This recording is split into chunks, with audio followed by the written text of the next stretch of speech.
Allahu Akbar. Bismillahirrahmanirrahim. Alhamdulillah Rabbil Alamin. Isang mapagpalayang araw po sa atin lahat mga kaibigan. Ito po ang Kawal ng Demokrasya, Kawal D. Carbonell. Mga kaibigan, tayo po ngayon ay nakalugmok talaga sa putik ng pagkakabusabos ng ating pong mga pangyayari sa politika, sa ekonomiya, at sa iba't ibang aspeto ng ating pong pagiging Pilipino. Bakit yung nasabing pagiging Pilipino? Sapagkat nandyan lahat ng klaseng banta. Nandyan ang banta ng China, na sila po ay talagang marami na pong ebidensya, at kasama na po natin dito si Senator Lacson na nagsasabing talagang tuloy-tuloy ang inroads o pagkubkob sa atin ng mga komunistang inchik, mga kaibigan. At ito po ay mukhang hindi po nilalabanan ng ating military, maliban lamang po doon sa Coast Guard natin sa ilalim ng kasulukuyang pamunuan ng Coast Guard. Sana hindi pa tinatanggal. Alam ninyo kung minsan may ugali itong ating gobyerno na pag ikaw ay gumagawa na mabuti, ikaw pa napapasama, walang dahilan, ikaw pa sinisipa mula sa iyong pwesto na nagbibigay karangalan sana sa kapulisan. Ngayon mga kaibigan, nakikita natin nagkakagulong Indonesia, nagkakagulong Nepal. At bakit po? Sapagkat nilalabanan nila yung masamang pangyayari, masamang pamamalakad ng gobyerno laban po sa mga Indonesian at laban sa mga Nepalese. Ngayon, meron din po tayong mga unti-unting nararamdaman dito ng hindi pagsang-ayon ng mamamayan, at mukhang handa na rin po lumaban ang mga kababayan natin na umpisan po nila sa Pasig sa pamamagitan po ng kanilang pag-atake doon po sa bahay ni Curly at ni Sara Diskaya, na pinagmamalaki masyadong malapalasyo ang kanilang tahanan, at sinabing lumago ang kanilang negosyo nung umupo bilang Pangulo si Rodrigo Roa Duwag Duterte. Mga kaibigan, tayo po ay nagbabago po ng ating mga paninindigan ngayon, pati po aking pagtatanggal ng kurbata, at atin na pong sinusuot itong ating jacket na hindi lamang pang ulan, kundi pang revolusyon. Sapagkat nung isang araw, nung harap po ako sa debate sana kay Sisi Escudero bilang Pangulo ng Senado, nagpadala po ng mensahe sa akin ang Senado, at sinabing hindi makakarating si Sisi Escudero sa dalawang kadahilanan. Una, hindi na raw siya ang Senate President. Pangalawa, hindi siya naniniwala na dapat siyang magpaliwanag sa taong bayan sa pamamagitan ng debate kay Waldy Carbonell. Okay lamang po sa akin yun, minamalit tayo. Okay lang. Hindi niya po tayo pwedeng masyadong mamaliitin. Si Sisi Escudero, 5'6" lang yata ang height niyan dito. Paano niya ako mamamaliit? 6'3" ako. Kaya nga po nagulat yan si Rodrigo Duterte nung siya alkalde pa lamang sa Davao, at sinasabi niyang persona non grata yan si Carbonell dito sa Davao. If he returns back to Davao City, sabi niya, I will bury him 6 feet under the ground. Napakayabang na yung pangit na yun. Nakalain nyo, pag nagbalik na ako sa Davao, sapagkat persona non grata ako, ang ibig sabihin ng persona non grata ay hindi katanggap-tanggap na tao dyan po sa Davao. Ibabaon niya ako ng 6 feet under the ground. 6-footer ako, 6'3" pa. Paano niya ako ibabaon? Alam po ninyo, talagang mahina utak itong si Duterte. Hindi ko alam paano nag-abogado to. Mali na yung English, mali pa yung logic. Ang tawag po dyan it does not follow argumentum non sequitur. Yung pong argumentum ad hominem, guilty rin po siya riyan, yung bang pagmumura ng kanyang kalaban. Ayan po ang dalawang katangian ng isang bobo sa argumentation and debate. Si Duterte ay hindi bali napapatawad ko sa kanyang kabobohan. Ang hindi ko mapatawad ay yung kanyang pagiging mamamatay tao. Sige na lamang, pag siya ay kayang tanggapin ng mga Jesus is Lord, mga Kingdom of Jesus Christ, at kung ano mga relihiyon ng Kristo, at minumura niya si Kristo, minumura ang Diyos, bahala na siya magtanggol ng kanyang sarili, sapagkat wala namang nagalit sa kanyang Jesus is Lord, wala nagalit sa kanyang Katoliko, wala nagalit sa kanyang Iglesia ni Kristo, wala nagalit sa kanyang Kingdom of Jesus Christ, sapagkat lahat yan ay binayaan na lamang na tawaging estupido ang Diyos at peke si Jesus Christ. Mga kaibigan, hindi po yan ating topic. Maaari kayo nagtataka ngayon sa ating pong paninindigan, sapagkat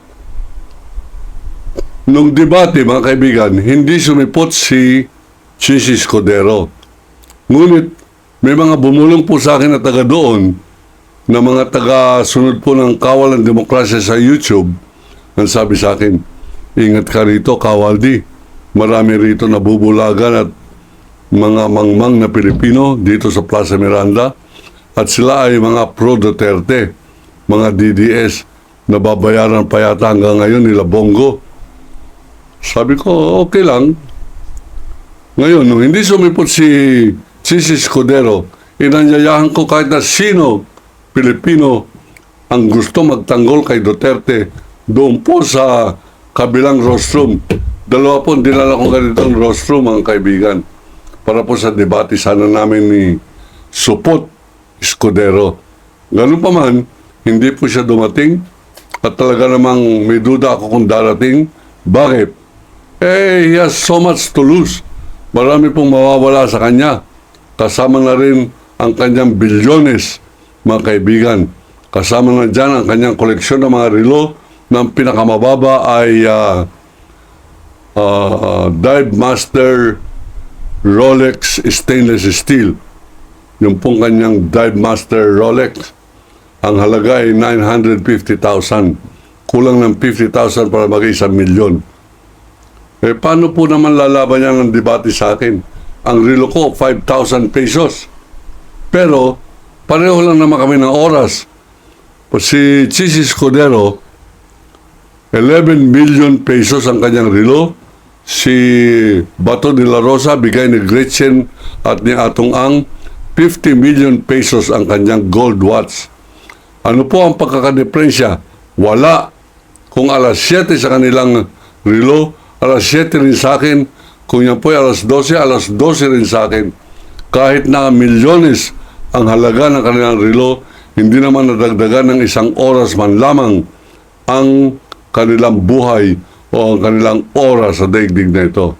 Kaya nga po, yung meron po tumawag sa akin na para po bang gusto akong paatrasin sa debate, pinagbumura ako sa telepono, alam ko nakikinig siya ngayon sa akin. Yan, nagmura na yan. Nagmumura at ako'y sinasabi ang papatayin ako pag ako po ay nakita niya sa labas. Sabi ko, alam ninyo, hindi ko kayo papatulan. Ay, nakikinig po siya sa akin ngayon, yan nagbanta sa akin. Sapagkat kayo ay duwag, matapang kayo sa telepono, matapang kayo magmura, lahat ng mga taong palamura ay duwag.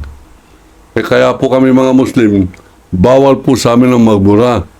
At hindi po namin pwedeng tawagin na merong ina na PUTA, sapagkat ginagalang ng kamusliman lahat ng ina. Kahit saan galing yan, kahit anong estado sa buhay, basta ina, dapat galangin kahit nasaan, kahit anong religion. Walang religion, basta ina, ginagalang po ng Muslim. Katunayan sa simbahan ng Muslim, ginagalang po lahat ng kababaihan at tinuturuan nila mga babaeng Muslim na maging kagalang-galang.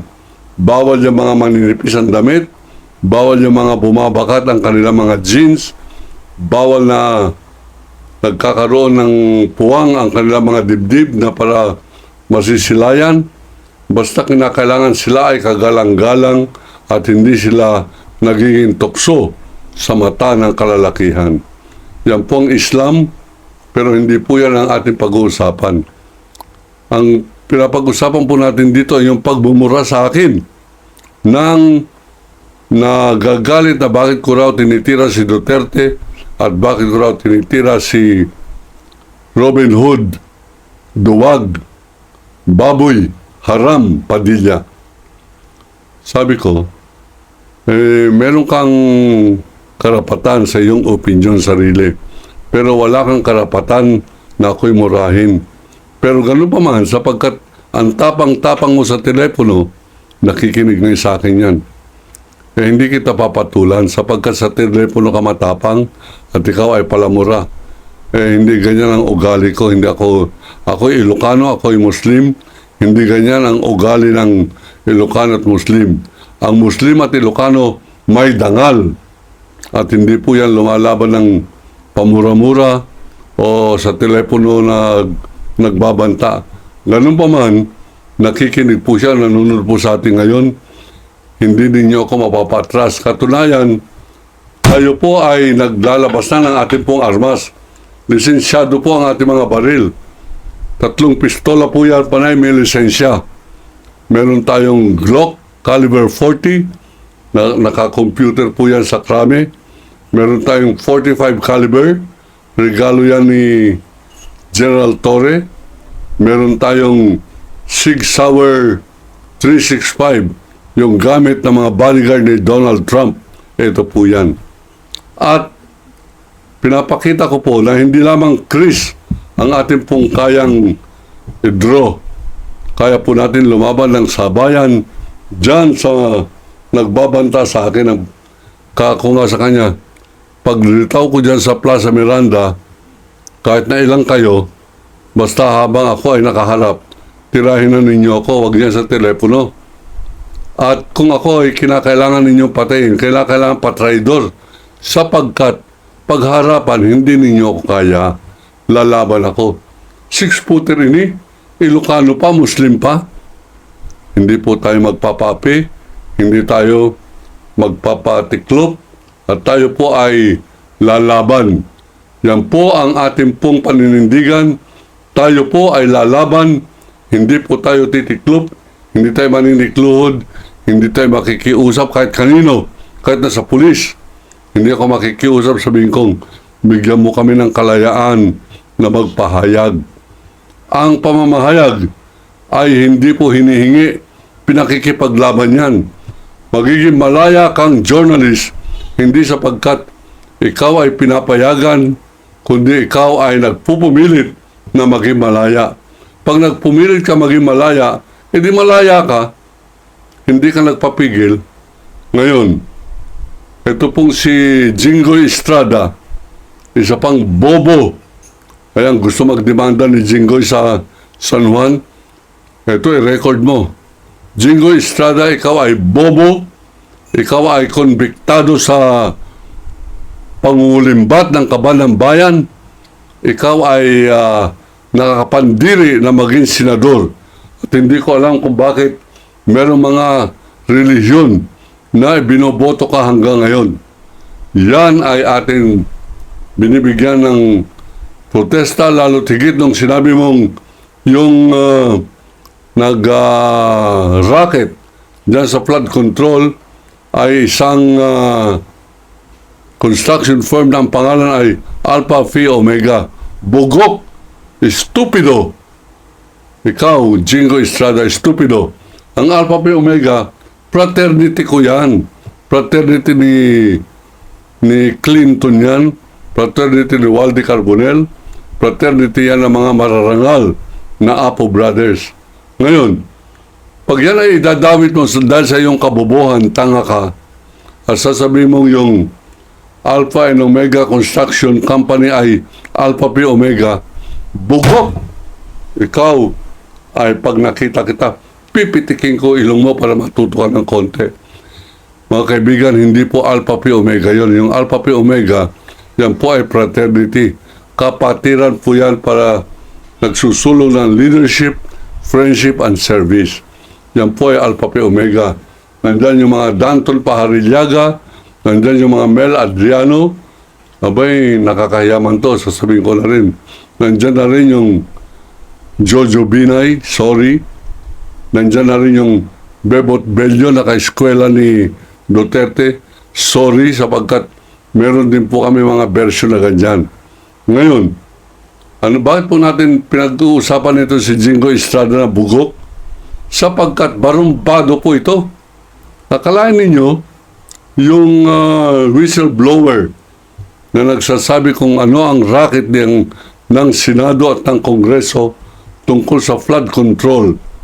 Yung po bang yung flood control, ang ibig sabihin niyan ay proyekto yan ng gobyerno upang masawata, ma-control, mabigyan ng lunas ang pagbabaha dito po sa Luzon at iba pang lugar sa Pilipinas. Tuloy-tuloy ang baha sapagkat ang bumaha ay pera papunta dyan sa Kongreso, pera papunta sa Senado, at pera papunta sa mga tiwaling kontraktor na pareho nila diskaya na may-ari ng Alpha and Omega Construction Firm. Mga kaibigan, ano po nangyari dito habang magsasalaysay itong si Bryce Hernandez, whistleblower. Ang ibig sabihin ng whistleblower ay nagbubunyag, nag-expose ng anomalya, mga kaibigan. Diyan po sa Senado, nung sinabi niya, tinanong siya ng parang nananakot na si Jingo Estrada, meron bang senador na kasangkot diyan sa anomalya ng flood control? Ang sabi ni Bryce Hernandez, wala po. Ang sabi ni Marcoleta, oy, ligtas ka na, sabi niya kay Jingo Estrada.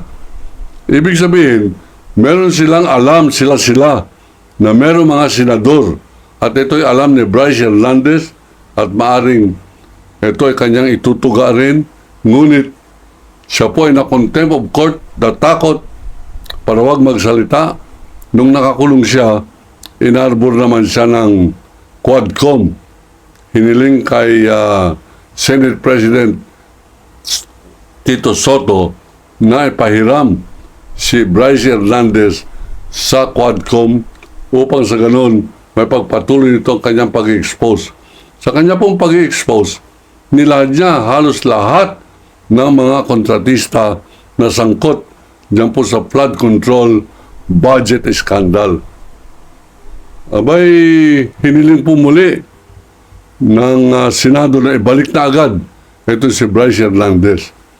Ngunit ang sabi ni Bryce Hernandez, wag na po ninyo akong ibalik sa Senado. Delikado buhay ko dyan. Etong si Jingo Estrada, senador po to.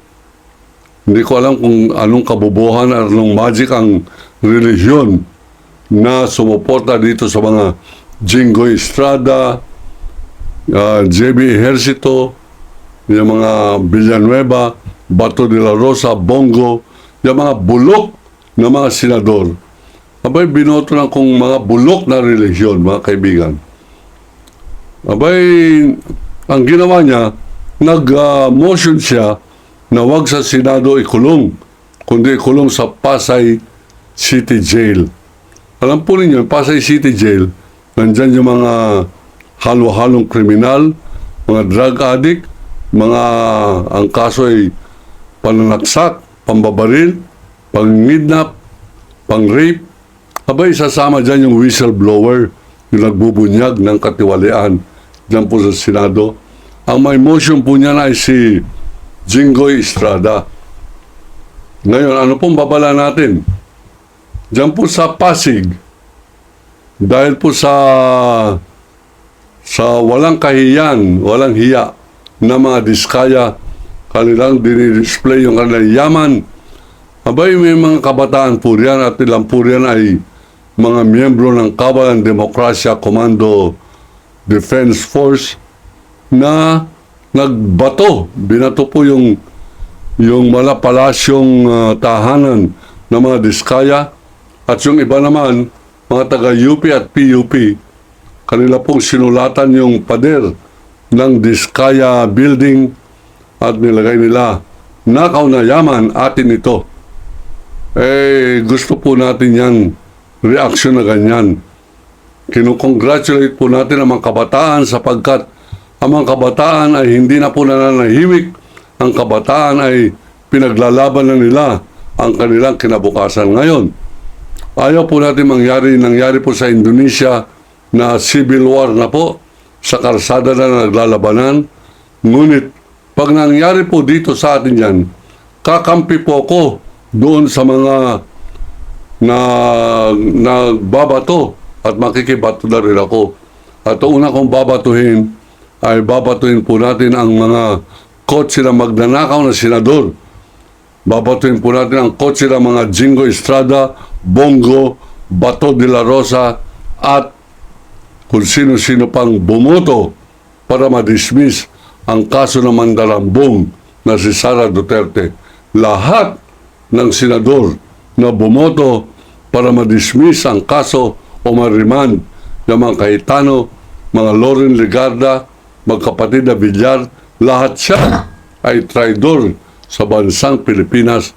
Lahat siyan kampon ni Duterte, lahat siyan traidor at kampon ng China. Mga kaibigan, tayo po ay naninindigan at nananawagan po tayo.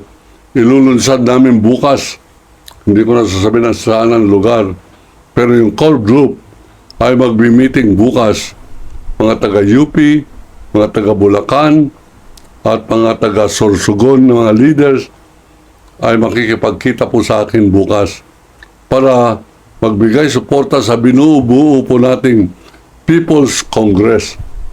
Magtatayo na po tayo ng sarili nating kongreso na kung saan taong bayan ang may karapatan na humusga dyan po sa Senado at sa House of Representatives.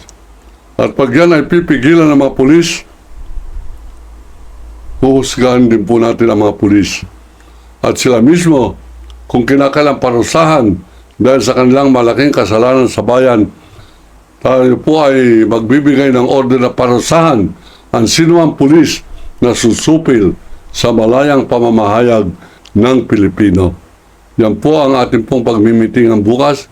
Hindi ko po sasabihin kung saan kami magmimiting, pero medyo highly secured itong meeting na ito sapagkat napag-isip-isip namin na pag hindi po tayo lalaban, aapihin masyado, pagnanakawan masyado, mabubusabos masyado ang ating pong bansa sapagkat parang wala na po tayong leader ngayon. Hindi po tayo maka-Duterte, hindi tayo maka-Marcos, tayo po ay maka-Pilipino. Tutulungan natin ang Pilipino na tumayo sa sariling paa at lumaban kung kinakailangan. Yan po ang aking pong paninindigan, yan po ang aking pong komentaryo. Ako po ay nagpapasalamat sa lahat na nagbibigay ng suporta, lalong-lalo na po sa nagpadala ng 100 piso sa aking pong GCash. Tinanong siya ng staff natin, Sir, para saan po ito 100 pesos? Kasi yung libro ko po, 1,000 pesos po yan. Ang sabi niya, wala, hindi yan bayad sa libro. Yan ay donasyon ko sa pagpupunyagi, pakikibaka ni Kawaldi Carbonell. It is the least that I can do. Maraming salamat po sa inyo pong kalinga. Masyado pong mahalaga at makahulugan ang inyo pong pagbibigay ng donasyon sa ating pong pakikibaka, lalo ngayon at ilulunsad na po natin ang People's Congress. Doon po sa debate namin sana ni Chis Escudero, abay, halos makuha po tayo sa gastos doon. Umarkila po tayo ng truck para maging stage o entablado. Umarkila po tayo ng mga tauhan para maging karpintero at gawing stage yung pong truck. At meron po mga nagbigay ng donasyon, nagpahiram ng generator, si Ginoong Adrian Tinoco ng Wata Wata Group. Yung Wata Wata walang talo, Wagi tayo, walang wagi talo. tayo, walang talo. Yun po ibig sabihin ng wata-wata. Sa Tondo po yan. Meron po sila mga following na umaabot ng 10,000 taga-Tondo. Mga taga-Tondo, marangal po yan. Hindi po yan nagtatraidor na nagpapapatay ng mga Andres Bonifacio. Hindi nagtatraidor, nagpapapatay ng Antonio Luna. Katunayan, si Andres Bonifacio galing po sa Tondo. At si Antonio Luna galing yata yun sa Nueva Ecija. Ang nagpapatay sa kanila kay Andres Bonifacio at kay Antonio Luna ay si Emilio Aguinaldo, isang Caviteño. Hindi po natin pinapag-away ang Tondo at Cavite. Naglalahad lamang po tayo ng tunay na kasaysayan.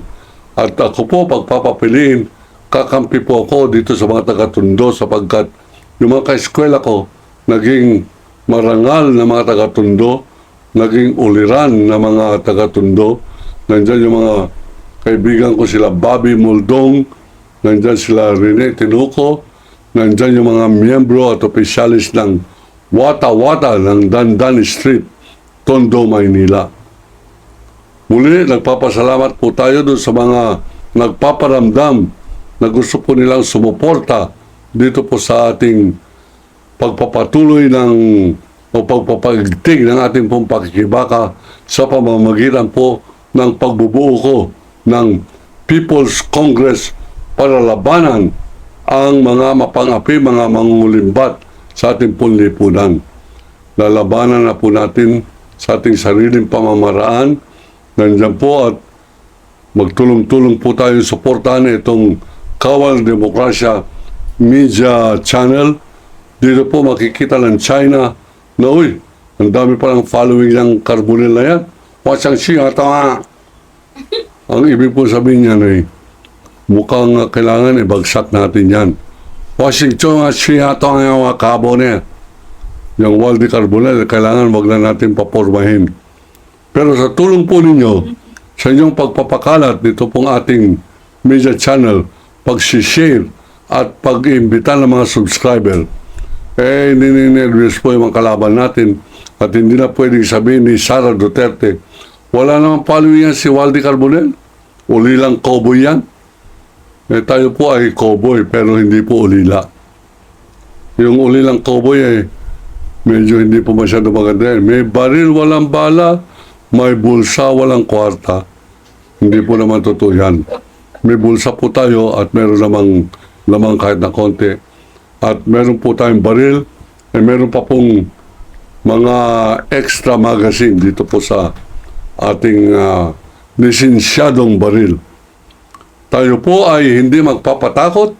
Tayo po ay maninindigan at lalaban ang inyong kawalan demokrasya sa anumang pagsubok, maninindigan para sa bansa. Muli, iniibig ko ang Pilipinas. China, layas! Allahu Akbar.